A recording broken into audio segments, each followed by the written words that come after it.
All right, well, good evening. I'm glad that you are here to join us this evening. My name is Jody Heisler. I'm the Clay County Grants Compliance Manager, and I have one of my staff with me, Madison Ellis, this evening. And this is the Community Development Block Grant, so hard to say, meeting to review the 2026-2030 Consolidated Plan and the 2026 Annual Action Plan. So the purpose of tonight's meeting is to just describe the plans and then get feedback from the community on those plans. So who or what is CDBG? This is an entitlement grant that is sponsored through HUD.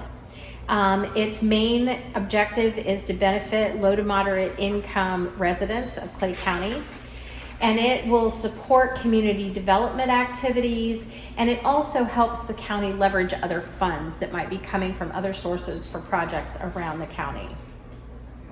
This 2026 to 2030 consolidated plan is the second 5-year plan that the county has done, and we've learned some things in that first 5 years. One of the things that we did over the course of the 5-year period was we built more efficient internal processes, which really help the projects move forward faster, move to completion with more efficiency. We also learned how to be more effective in engaging the community in any of our meetings and public comment periods, which is very helpful because these grants are to help the community. So it's always good to have a mechanism to interact effectively with the residents. Also, we learned that one of the things that the community really wanted was to move toward projects that were more visible to the whole community and had a lasting benefit to the community. And we also learned that if we coordinate the projects that happen within within this grant with the previously approved county 5-year strategic plan, that we will maximize the impact and have a great collaboration with the projects that are already on the slate and in the docket to be executed. But I think one of the main things that we learned about the consolidated plan specifically is flexibility. This plan is a framework. It doesn't speak to specifics, but it speaks in general terms to the national objectives that are chosen by the county.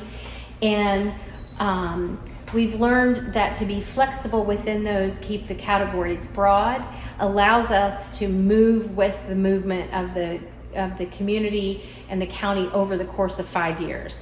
Clay County doesn't look like it did 5 years ago, and it won't look like it does now 5 years from now. So we need to make sure that what we do within this plan allows us to be flexible. If a major change needs to happen, there's a process to do that, and we can make those changes, and we have done that. But we can move forward with more efficiency if we maintain that flexibility. So what is the vision for the 2026 to 2030 consolidated plan? We are proposing 4 main areas of impact: infrastructure, public facilities and parks, community partnerships and nonprofit expansion, and then administration. So what do those things look like? Infrastructure can include all kinds of things. Sidewalks and ADA compliant projects and road rehabilitation and resurfacing, all kinds of things that are related to the infrastructure of the community. All right. So the 2026 to 2030 vision includes infrastructure, public facilities and parks, community partnerships and nonprofits, and administration. So infrastructure covers things like sidewalks, making either new sidewalks, replacement sidewalks, making them ADA compatible. It covers roads, all types of infrastructure projects. So it's a very broad category. Public facilities and parks covers park equipment, park maintenance, park accessibility. Public facilities are generally facades and improvements to the exteriors of different types of public buildings and facilities. Community partnerships and nonprofit expansion are two areas. Nonprofit expansion is our dollars, an area that dollars can be allocated to that will help nonprofits expand their reach. So this would be a great area for Clay County to help us help nonprofits to fill gaps for services that the county does not provide for the community. And then community partnerships, generally where we've utilized this category in the past, and I think in the future it is where we would propose some dollars go towards, is community cleanups. So to help beautify neighborhoods, it brings a sense of pride into those neighborhoods. So that would be that area. And then administration. We are able through this grant to recoup as a reimbursement some of the dollars, time and dollars that are spent administering this program. It does take some time, and so that's a nice offset to allow those administrative costs to be covered. So this is how we have taken those 4 areas and broken them down. So the proposal for the 2026-2030 overall consolidated plan would be to spend roughly 60% of the total over 5 years in the area of infrastructure, to spend approximately 25% on parks or public facilities, 10% on the nonprofit expansion and community partnership area, and then 5% on administration. So how did we come up with this approach? One of the things that we did is we wanted to have a balance between existing neighborhoods and new neighborhoods.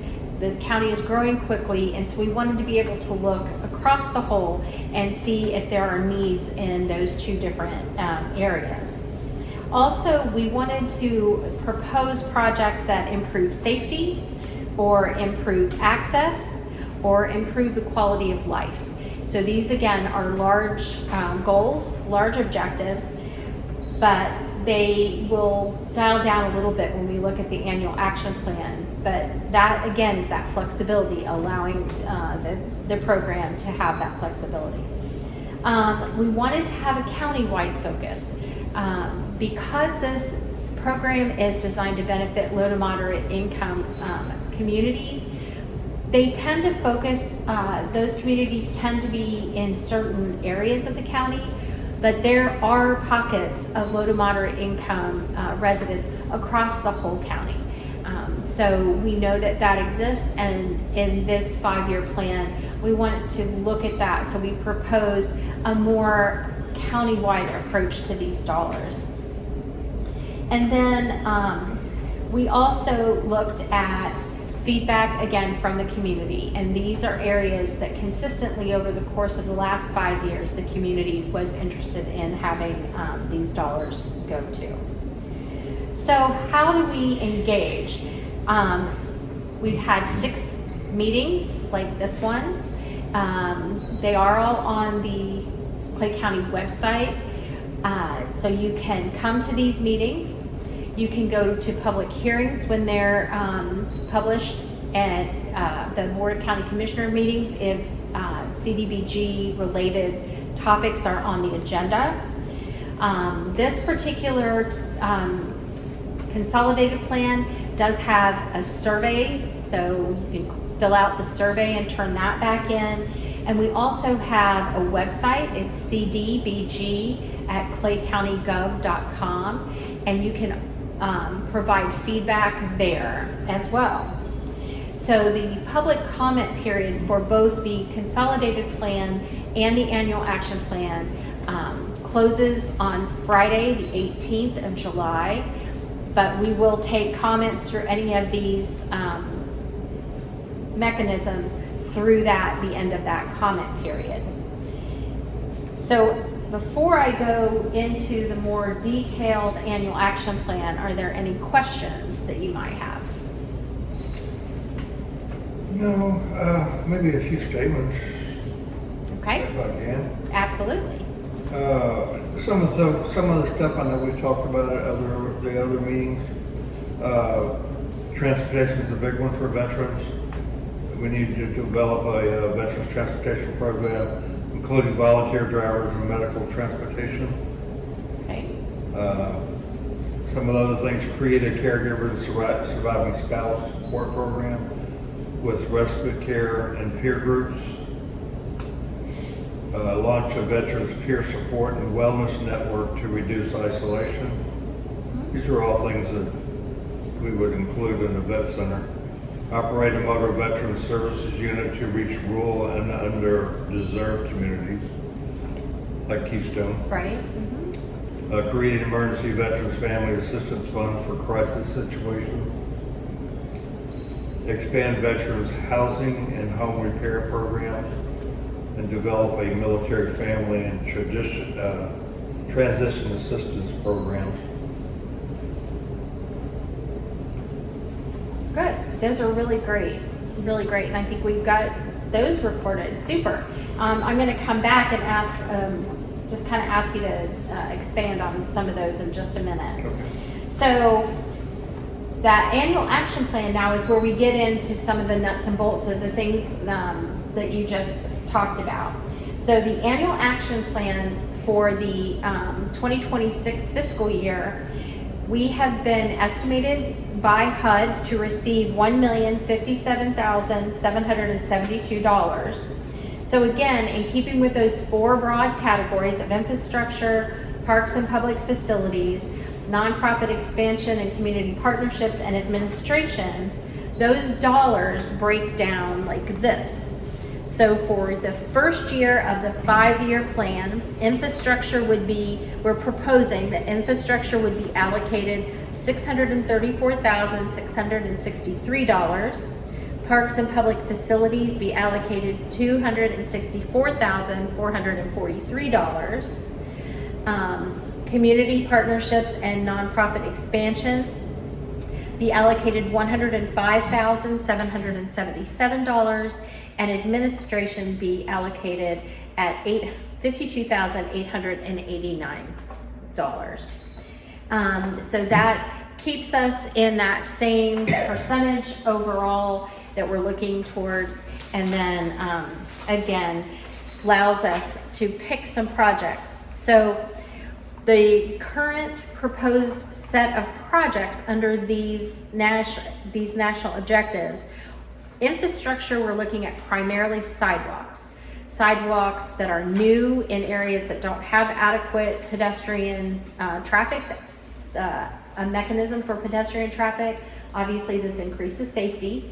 To fill in some spaces where there might be parts of a roadway that have sidewalks and parts that don't have, so to connect those pieces. So again, that allows accessibility and safety, so people don't have to walk on the sidewalk and then on the road and then back to sidewalk.